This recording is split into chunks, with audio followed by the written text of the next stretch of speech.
Bienvenidos a Ambiente y Medio, como siempre nos gusta decir, el único programa de ecología de la televisión abierta argentina. Los vamos a estar acompañando como todos los domingos durante una hora y hasta las 11 no se muevan. Quédense ahí porque tenemos varias cosas interesantes para mostrarles en el programa de hoy. Una de ellas tiene que ver con una disciplina de la economía que está relacionada con la economía ambiental. Hace apenas un poquito más de un mes, se desarrolló en Davos, algo que se desarrolla todos los años en forma presencial, este año en forma virtual, que es el Foro Económico Mundial. Una de las preguntas que uno se hace es si todas las personas que ahí participan tienen en cuenta este concepto de la economía ambiental, teniendo en cuenta el año que atravesamos, ¿no es cierto? El año 2020 y el que vamos a atravesar este año sin duda con respecto a la pandemia. Por eso me interesa charlar y conversar con Mariana Contegrán. Ella es economista, doctora, lo voy a leer exactamente, es doctora en economía especializada en lo ambiental y los recursos naturales. Hola Mariana, gracias por estar con nosotros. Hola, muchas gracias por la invitación. Y te pregunto a propósito de mi introducción. ¿Hay una mirada ambiental en los economistas, en estos foros donde participan, bueno, economistas, decisores políticos? ¿Existe esa mirada de lo ambiental en la economía o no? Sí, no, totalmente. Por suerte, así tengo trabajo, ¿no es cierto? Sí, claro. Sí, de parte de lo que los economistas ambientales hacemos es eso de diseñar las regulaciones. Después, otra cosa que hacemos los economistas ambientales es calcular daños. O sea, si hay un derrame, si hay el cambio climático, que el cambio climático genera fenómenos meteorológicos, qué sé yo, más lluvias, Eventos extremos, como le inundación. decimos, eventos extremos. Exacto, y entonces eso tiene impactos en la vida, digamos, económica y social. Y entonces eso se puede evaluar económicamente, o sea, son pesos que se pierden porque se pierden cosas materiales y también se pierde la salud de las personas. Entonces, en esos foros internacionales normalmente se habla, por ejemplo, mucho de cambio climático, porque el cambio climático involucra riesgos económicos, porque si hay grandes impactos, hay grandes pérdidas, y entonces eso por ahí tiene que ver incluso con lo financiero, porque se deprecian activos que están, si hay un daño a alguna empresa por el tema ambiental. Sabiendo que estamos ya atravesando un cambio climático, ¿cómo se mitiga, cómo se hace para no adaptarse, sino para mitigar el cambio climático, pero seguir desarrollándose? Un caso emblemático sería Vaca Muerta, digamos. ¿Habría que explotar o no explotar Vaca Muerta con la problemática del cambio climático? Vaca Muerta digo como un ejemplo argentino, pero debe haber muchísimos en el mundo muy similares. Y ahí hay distintos puntos de vista. ¿También? O sea, hay alguna gente que considera que no hay que desarrollar, o sea, que hay que ir a una economía más austera, ¿está bien? Usar menos recursos. Es más, hay gente que cree que la solución al problema ambiental es decrecer, o sea, ir a una nueva sociedad que sea más monacal, digamos, de menos consumismo. Esa sería una posición, por ejemplo, del Club de Roma, que son los que más la representan. Después hay otra posición que dice que no, que el crecimiento es posible sin contaminar tanto. De hecho, hay algunos países, los europeos sobre todo, que en los últimos años han logrado que su PBI crezca y que las emisiones de CO2 bajen. Lo cierto es que en favor de los que no creen en el crecimiento verde, que hasta ahora solo 20% más o menos de los países del mundo han logrado eso. Todo el resto, los 180 otros, no lo han logrado y por eso es que las emisiones no bajan consistentemente, las emisiones de gases de efecto invernadero, sino que al revés, suben consistentemente. ¿Y cuál sería entonces, cuál es el camino, ¿no? Digamos que no haya tanto costo ambiental, por decirlo de alguna manera, porque uno entiende que es imposible desarrollarse sin contaminar, eso yo creo que es imposible, pero disminuir un poco el costo ambiental, un poco, mucho, ¿cuál sería el camino? Bueno, en ese sentido, eso es lo que más se aprendió desde mi punto de vista de la pandemia.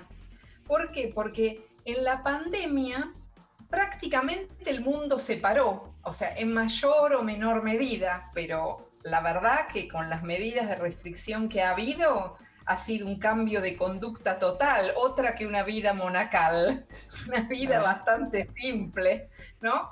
Y así todo, en las proyecciones más optimistas bajaron 7% las emisiones. No es que te quedaste en nada, porque por más que la gente no se desplazó a su trabajo, se quedó en su casa, usó calefacción. Entonces, ¿cuál es la lección? Y un poco la lección es, tuviste la mayor baja de gases de efecto invernadero de la historia, o sea, más que la Segunda Guerra Mundial, más que más que todo, más que la Guerra Fría, más que cualquier otra crisis, más que la crisis 2008-2009, pero así todo solo bajaste 7%. Entonces, ¿eso qué quiere decir? Que no basta la conducta. O sea, no es un tema que nosotros los humanos somos malos y que tenemos que vivir como en la prehistoria, sino que hace falta para que realmente bajes las emisiones un cambio tecnológico.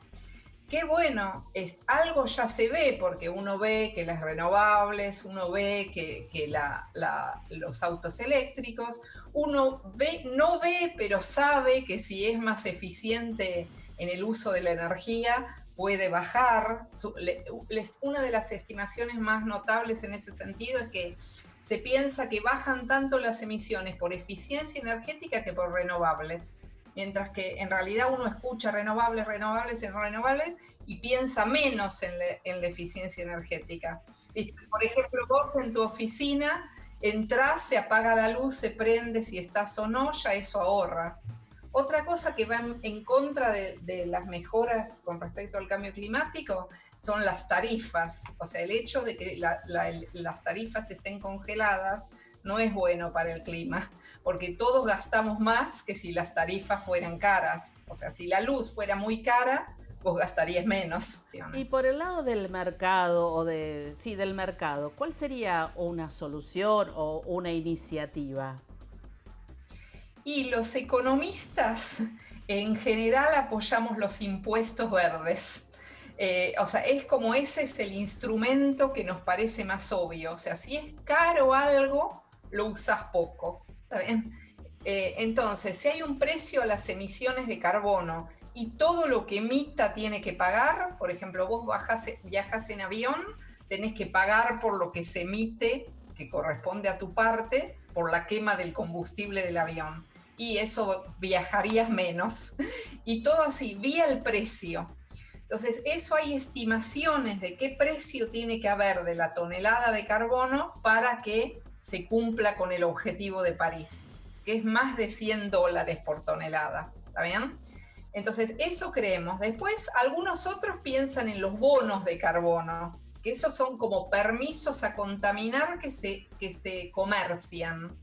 Eso es otra alternativa. Lo que cada vez se piensa menos es que baste con regulaciones. O sea, no basta que yo ponga, estándares de calidad por todos lados, claro, y que eso sea, porque eso es muy difícil de diseñar. Yo te puedo decir, poné este caño de escape, pero bueno, y después te controlo, pero vimos lo de Volkswagen, que Volkswagen alteró su computador. Entonces, es como que es un tema, ¿no? La regulación, pero los economistas en general defendemos los precios del carbono. La última, Mariana, entonces, ¿es posible un desarrollo sostenible con crecimiento verde o con una economía verde, con las palabras que sean necesarias? ¿Es posible? ¿Y a cuánto tiempo? Yo creo que sí es posible. Lo que pasa es que hacen falta políticas, plata. Entonces, algunos países ya lo logran, que como siempre digo, en agregado uno puede decir los europeos, no es el caso de todos, pero varios de los europeos. Y entonces, si lo logran algunos, quiere decir que es alcanzable para los demás. Exactamente. Pero bueno, el tema es que de esta crisis, como vamos a salir re pobres, y sobre todo pensando en un país como el nuestro, no va a ser tan obvio que en el corto plazo podamos tener una economía más verde, porque vaca muerta, volviendo a lo que vos preguntabas antes, viste, la necesitamos para crecer, pero no es que es reverde vaca muerta, porque más bien querríamos eólicas más que vaca muerta, pero por otro lado, con los niveles de pobreza que tenemos, ¿viste? Si uno piensa en el equilibrio de que lo social no se puede dejar atrás, y bueno, la idea sería, bueno, vaca muerta, pero con todos los recaudos máximos posibles, igual de todas formas, si uno piensa la alternativa, que es que vengan barcos con gas natural, mejor vaca muerta. Mejor vaca muerta, porque esos barcos, o sea, contaminan en la descarga, contaminan cuando vienen cargados, así que y con la posibilidad de algún desastre que pueda contaminar el mar, los océanos. Claro, es como que hay que hacer, lo importante es no tener tabúes, o sea, pensar que pensar en que se busca hacer ese equilibrio. Gracias, Mariana, muchas gracias a vos y nosotros seguimos con más Ambiente y Medio.